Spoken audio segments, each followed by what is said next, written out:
Whoever said that your 20s are supposed to be the best years of your life got it wrong. Well, kind of. Welcome to another episode of Brown Girl Unscripted. It's your girl Rucha, and I'm the host of this podcast. Today we're going to discuss being in your 20s and navigating all the ups and downs that we all are going through, yet we act like none of us go through it because we want to seem perfect, we want to seem like we have it together, when in reality, no one knows what they're doing. Because while one of your friends is getting engaged, the other is quitting her job to move to Bali, other one is a serial entrepreneur, other one is settling down, so getting a new job, moving to a new city. Everyone is doing such different things. We're basically all in our own lanes now, and after spending years and years in a structured environment, from middle school, high school, college, whatever, now just doing your own thing, it's kind of a big jump scare if you ask me. And the thing that I feel like makes it a little bit tough is the fact that we have an idea of what we want to do, but then we all tend to compare. We have parental pressures, and not just career-wise, but like there is a big divide between what our generation seems to want versus what our parents did, especially if you're a girly pop or you come from a more traditional background. Like, for instance, having kids, getting married. Those are things that our parents did so early onwards, and they just had such different values about, and we don't have those values. At least a good amount of us that aren't traditional don't have them. And that being said, dating is its own storm, because I just saw this post today and it was like how to get a man in 2026, and it was talking about how, you know, we all use dating apps or like Hinge, Bumble, whatever you're using, but the best thing to do, the way that guys do it, is to go up to people. If you like someone's outfit, say, hey, I like your outfit. And there was like a list of different pickup lines, or quote unquote pickup lines, of just starting a conversation with someone instead of waiting for a guy to come up to you. And I really liked that, and it just made me think about how I kind of want to start doing stuff like that, because the same way that we approach making friendships, complimenting another girl on her outfit, we should do the same thing with relationships. Because from a stat perspective, gonna get nerdy real quick, you literally have a higher chance of a guy saying yes like that versus you just hoping and wishing that you'll meet someone or using dating apps,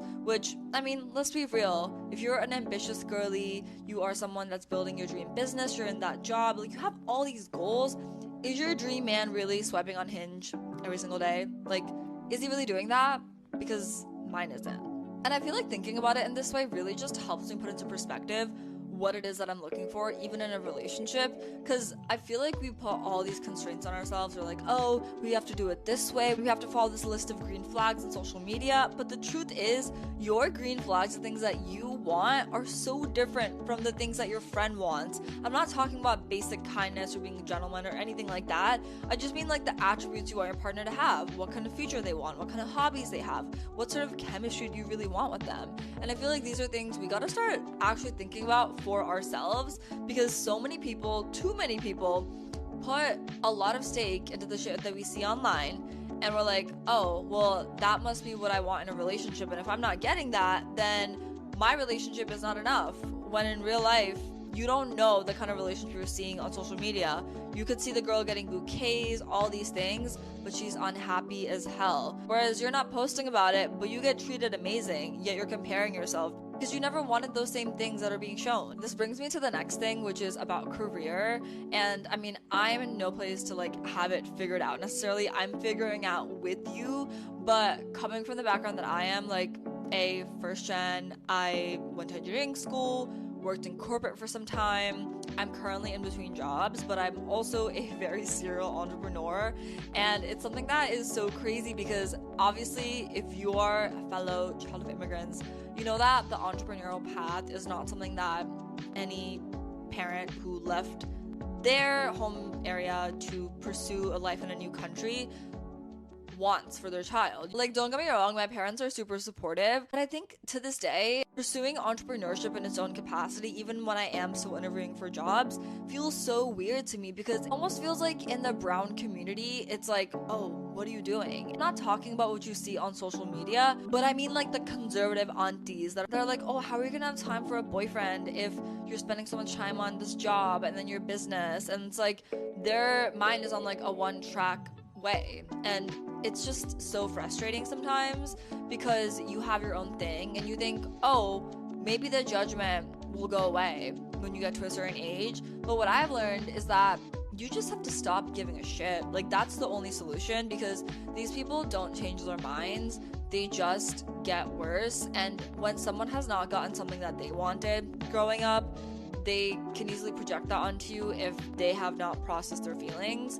And I think so much of what being in your 20s and adulting is realizing that so many of the insecure projections when it comes to career, life, any of your personal choices from people are literally happening because they're insecure, because they're putting their own shit onto you. And if you want to actually build a life that matches what you want, you got to learn to tune that out and stay really, really focused. I think we try so hard to change people, but in reality, you literally can't fucking change anyone. You just have to change the way that you're approaching it. Make sure your eye is on the fucking prize. Beyond that, what's helped me is meeting friends who think in the same way. Like when I came to New York City initially, I was building my last business, and I remember feeling, oh my god, I want to meet people that are really like-minded, because at that time I was just coming in from living in my hometown, which I had zero people that were anything like me, because it's mainly aunties and uncles, so the vibe is not where I am right now.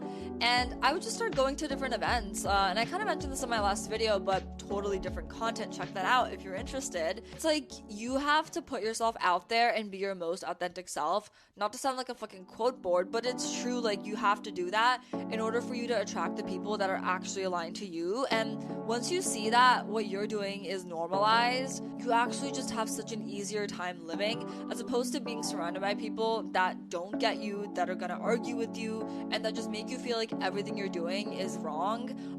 And you don't need that kind of judgment in your life, especially in your 20s. Like there are 7 billion people in the world. People that are like you exist. No matter how eccentric you think you are, they exist, and you can find them, you can be with them. And I think that is really important in terms of identity, so please make sure you do that. And this week's homework section of the video or the podcast, I want to urge you to, if you are single, obviously, go up to 2 guys in the next week. Literally, when you're at the bar with your friends, if you're just out in a coffee shop, if you see a guy, if you like his outfit, literally go up to him and be like, I like your outfit, and I couldn't help but come by and compliment you. Like, just say some shit like that, because I really do feel like a lot of guys won't go up to you and say that, but you should do it, because it's just, why not? It'll increase your confidence. And worst case scenario, he already has a girlfriend. Okay, you get rejected. You'll just do it again with someone else. And we love a good rejection therapy moment. The next thing I want you to do for homework this week is to go to 2 different events nearby you and go and talk to people. Like I always say, yapping to people makes a big difference, but like actually do it. And then on top of that, actually make time to hang out with these people, and then regularly set that up, because when you do that, you're literally making your life revolve around what your vision is, and these people will add so much more support to your life than you realize. Anyways, that is it for this week's podcast episode. I will see you in the next one. I love you. Bye.